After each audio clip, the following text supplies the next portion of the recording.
Hi, Rupert. Advaita from India here. Advaita? Yeah. Is it? That's a nice name. Yeah, I got lucky. um, Yesterday, when you were answering Rosita's questions, you said that it's important to entertain um, all mental questioning because it kind of gets you to a point of surrender and an ability gets you to be able to accept or completely understand exactly what we're studying or trying to understand here. And so I feel like over the time that I've spent on this path, I have gone down a lot of um, many parts of questioning and understanding and have tried to reason my way through a lot of things and have kind of reached the point of what I think surrender is from a mental perspective. Um, but what I do notice is that when I do like get questions popping up in my mind, the questions are usually coming from a space of self-identification and ego, and as soon as I go into my beingness or awareness, those questions kind of melt away. And I want to understand or ask you if your experience with questioning, with mental questions, was that the frequency of questions reduced as you were more in your beingness or awareness? Absolutely, yes. Okay. Yes, that they did. I've been thinking about these matters and reading about these matters voraciously for 48 years.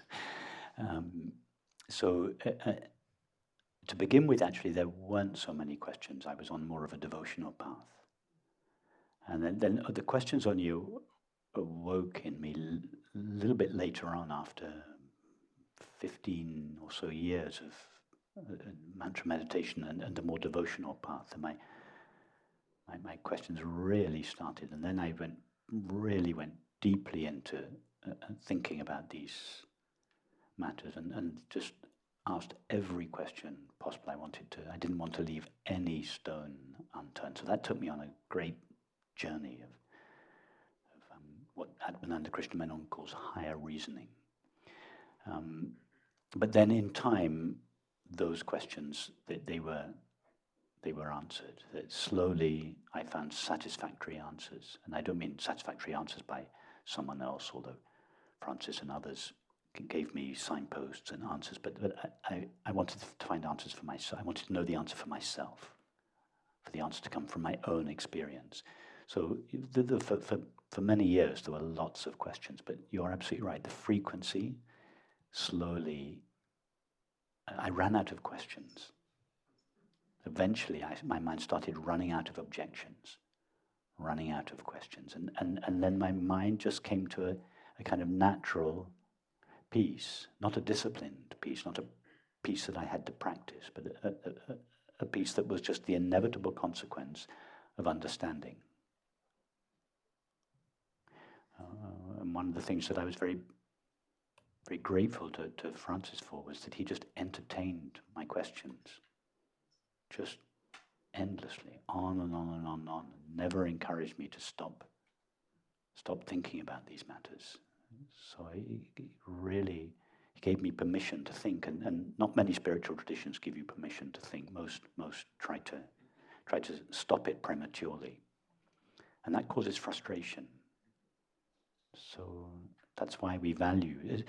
And everyone's mind's different. So some of you have minds like me. You want to question, and object to every statement and push, and other people that you don't need to do that. And you probably find some of these more rational, intellectual conversations, you might think they're irrelevant. They're just heady and intellectual. Where for you they are. I'm not talking about you, but for some people they are. But for the person that's asking the question, it's a matter of life and death. It's not heady and intellectual. So,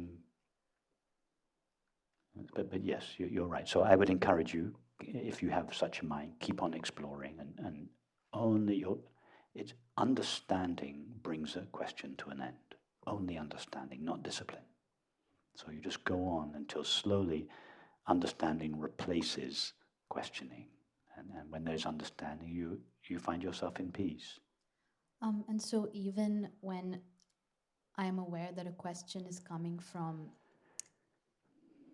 the point of view of Advaita and not from my beingness, I should still entertain a question that kind of seems pointless in that way, but it's still something that would bug me.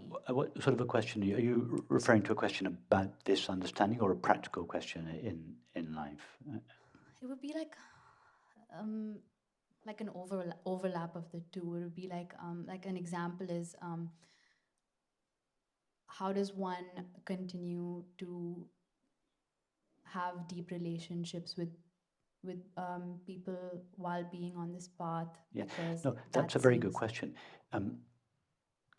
In the early days with my time with Francis, all my questions were about the core understanding.